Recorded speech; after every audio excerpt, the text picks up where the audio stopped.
if I want to go into musical theater, what should I do? And then I realized that there is this program that... Hello, Qbies. This is Q from 뮤알, Qbang TV. So a while ago, I did an episode introducing top BFA musical theater programs in America.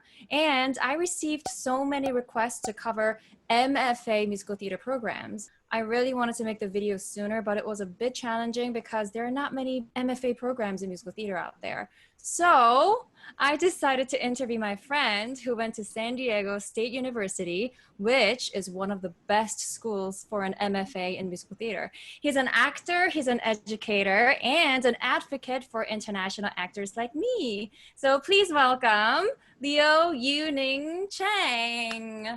Woo. Hi. Hi, Hello. Leo. So good to see you. Good to see you, Q. How's it going? It's good. You know, we as actors, we always make it work, like what we always do. So could you tell us like what you're up to these days? It looks like you're still teaching pretty actively online. Yeah, but right now it's during the break. So I'm teaching some lessons. Yeah. Okay. I'm teaching some of the lessons online to my private students. And then I'm also working on a musical theater history project. Hopefully we will launch it in the fall. There is a growing interest, especially in Mandarin speaking countries, about musical theater, right? But not a lot of people have learned about the history of the musical theater, how it came to what we see on Broadway right now, and what was the process of developing a new musical. A lot of people want to know the process of it. The reason that I wanted to have you on my channel today was because I was doing a lot of research on MFA programs in musical theater, and I found quite a few MA programs in vocal performances, but not a lot of MFA in musical theater. So, and I know that they're not the same thing. Yeah. So it seems like there are not many schools that offer MFA in musical theater. Is that correct? Yes. When I was applying for my program, I think there were only 2 in the nation that offers MFA. So one is our school, San Diego State. The other one is Boston Conservatory. I'm sure you know the difference, right? For an MFA, it's a terminal degree in theater, in performing arts. However, for an MA degree, it's a master, but it's not a master in fine arts. So a lot of schools, if you have an MA or MM, master in music, they will require you to have another doctorate degree before you can apply for a college teaching job. So before you applied for San Diego University, did you know anybody else who went there? No, not a single person. So how did you find out about the school? So I was a foreign exchange student when I was about 23 at University of Oklahoma. And the chair of the musical theater program at OU, he was like, hey, if you want to keep going with this, there is a great program that you might want to look into. Because he knew that I wanted to study musical theater in the United States, but I didn't know what program to look for either. And I didn't think I would get into any of those. So at that time, I was applying for tons of acting MFA programs. And then he was like, you need to apply to this one. And I was like, sure, I'm gonna try. So that's how I ended up applying for SDSU. You were in Taiwan studying theater arts and business, am I correct? Yes, international business. Marketing did help me a lot to, put myself out there and come up with a package for myself. How do I represent myself and sell it? Why didn't you just want to start auditioning and stuff? Did you want to become a teacher? And is that why you were looking for an MFA program? No, I didn't think I would become a teacher at that time. When I was applying for the school, there was no college, no university that has a musical theater program at all. So when I came to the States as a foreign exchange student, I actually wanted to do a BFA again because I had no training. I've never had any voice lesson. I've never had any dance training except for doing hip hop with my college dance group. I only had training in acting. So at that time, I was like, if I want to go into musical theater, what should I do? And then I realized that there is this program that it trains you not only to become a performer, but also to become an educator as well. And that immediately drew my attention to apply for it.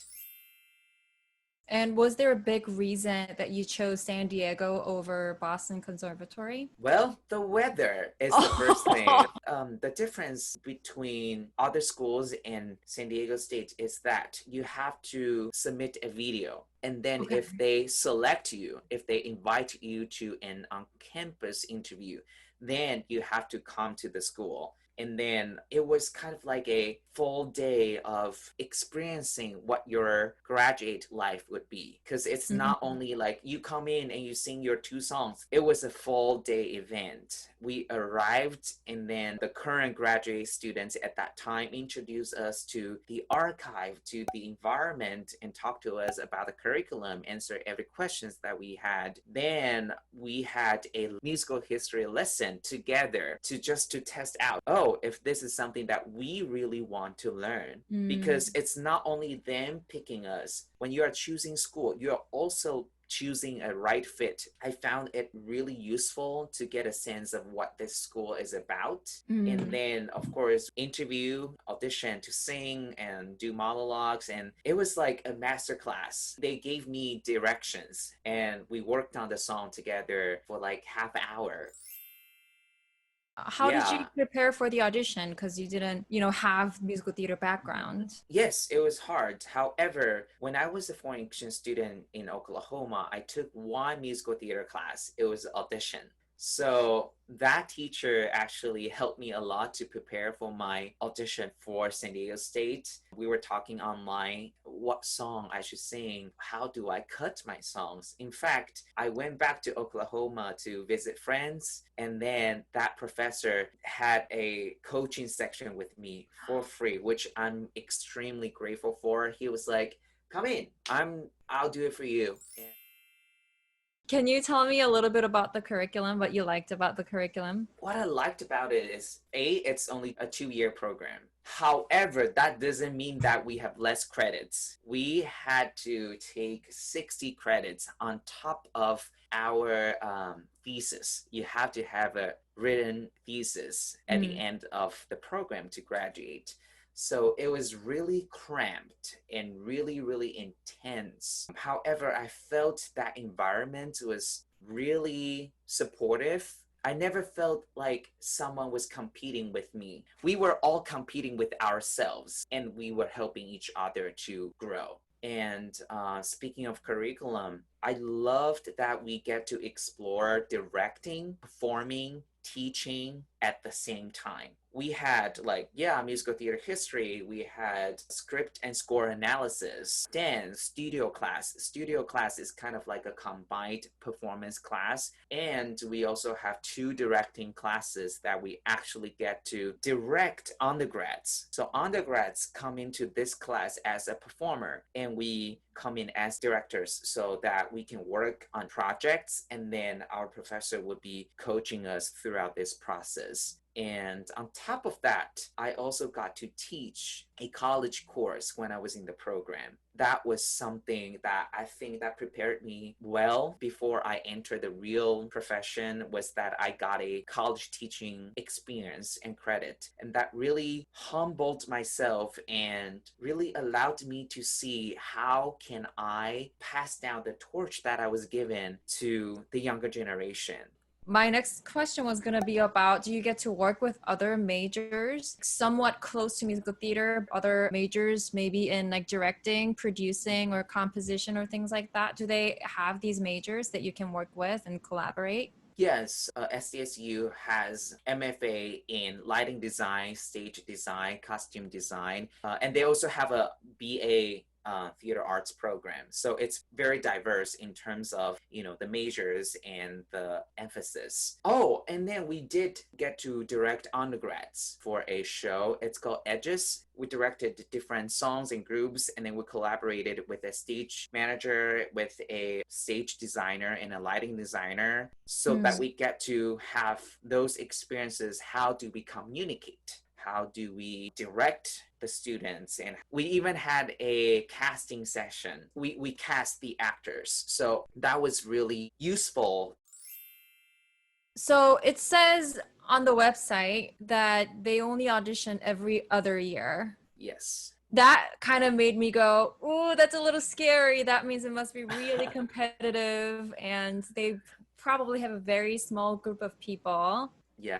Is it really competitive? I actually don't know how competitive it is. I'm saying that because I don't know how many people apply every 2 years, but I know at least it's over like 200, something like that for the first round. And then they select about 20 people to come to the campus to have an in-person interview. And then they take in 8. That's every it? 2 years. And that's just the 8 of us for the entire 2 years. So that's what I loved about it. We always lived in our archive. So we have an archive. It's only for the musical theater master students. It's the 3rd largest musical theater archive in the United States. So that's kind of like a space that we can do our research, do our project, and relax. Only 8 students. I mean, that must be like one of the top education that you can get. I'm very grateful for my cohorts and my professors, and let alone this opportunity. So to audition for the school, you said you had to submit a video, and then you also went in person and did like a whole workshop of auditions, right? And interviews. So we had two lessons with the school, and then there was an interview, but they also want to know what are our goals as a musical theater performer and educator. If they can't provide you that, they will be honest to you. Sorry, this might not be the right program for you, right? So it was a very good chance for both of us, the professors and myself, to get to know each other and to really see if this is the program that I really want to be at. So how many international students do they usually accept? They don't have a quota, but during my class, I was the only international student. And I know the class after me, there was another international student from Canada. So it really depends on each year. Do you think it might be because English has to be pretty fluent? Did you have to submit a TOEFL score? I did, yeah. So we are learning this art form in English, right? If you really want to get this education in the United States, I think at least have to have some sort of fluency in English. So how was your English before you auditioned for San Diego? I was never afraid of speaking. I knew that my pronunciation was really off at the time. At that time, I didn't know how to pronounce L. I didn't know that you have to put your tongue at the back of your teeth, right? I would say "the" instead of "the." Koreans too. A lot of things like that. But I think I wasn't afraid of it. So a lot of the questions that I get from a lot of international students about going to schools in America is about tuition. Getting scholarships or some kind of financial aid is a big part of choosing a school. Do you know if San Diego offers some kind of scholarships to international students? Yes, I think from what I've heard, SDSU probably gives out the most scholarship to international students. As an international student, we have to pay more, right? That's not because of the program. It's because of the school, the system. Yeah, I wouldn't be able to finish my education without that. And I still had to take a loan in Taiwan. But compared to a lot of my friends who went to like Columbia University or New York, NYU, what they pay for was like probably, I would say, at least 5 times than what I paid for.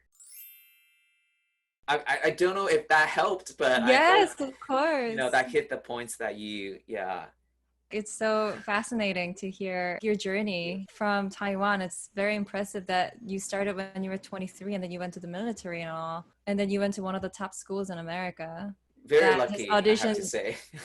So before we go, can you tell us about your future plans as an actor and as a teacher, an educator? Yeah, well, who doesn't want to win a Tony Award? Who doesn't want to be on Broadway where, you know, have some sort of recognition? But what I learned during my journey until this point was that we have to define our own success. And I think all of us have so many dreams that we want to achieve. I would love to, you know, one day become a green card holder so that I can possibly be on a Broadway show and then, you know, originate some roles. However, a lot of the times the control is not on my side. But for my own future, I would love to stay in this industry as an educator and as a performer. And if we can, as a whole, use theater to change the society that we love, to empower the younger generations, that if you have a voice, if you have a dream, then you should go out there and show it. What I was trying to say is that it's so hard to plan your future, especially at this moment, right? We are all in the global pandemic. I think what we can do is just hold on to each other and hold on to the passion that we have for theater, musical theater, and then the future will come. Well, thank you for your wisdom, Leo, and also sharing your passion for musical theater. Thank you so much for your time. Thank I'm you. so It was so much fun. grateful.